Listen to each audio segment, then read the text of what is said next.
Dominus Mobiscum. How are you doing? Some so-called born-again Christians are telling that you cannot be saved by your religion. Actually, this kind of attack they are saying is referring to the Catholic Church, because for them you cannot be saved by the Catholic Church. For them, the Catholic Church is full of errors. But of course, we address this kind of attack by saying religion matters. Religion saves. Why? Because religion is not just an institution.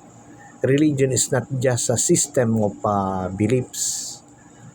But rather, when we say religion, it is actually a relationship. And you cannot be saved without this relationship. The Lord told us you have to love the Lord your God with all your heart, with all your soul, with your strength, with all your mind. And you have to love your neighbor as yourself. In other words,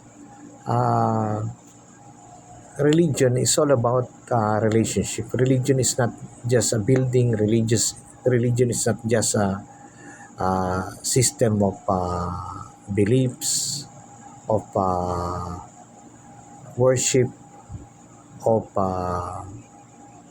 activities or service.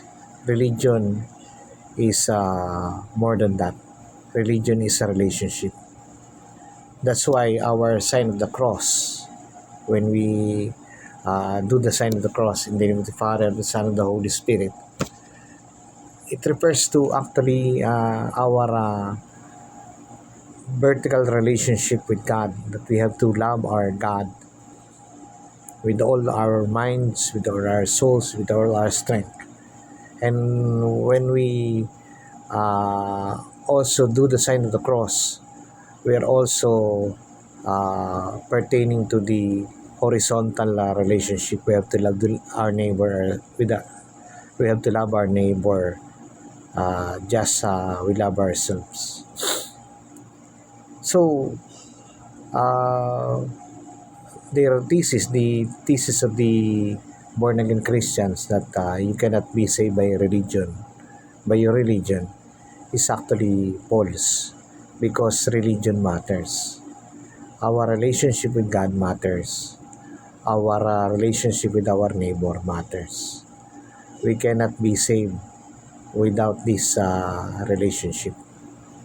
We cannot save without this Catholic faith. Amen.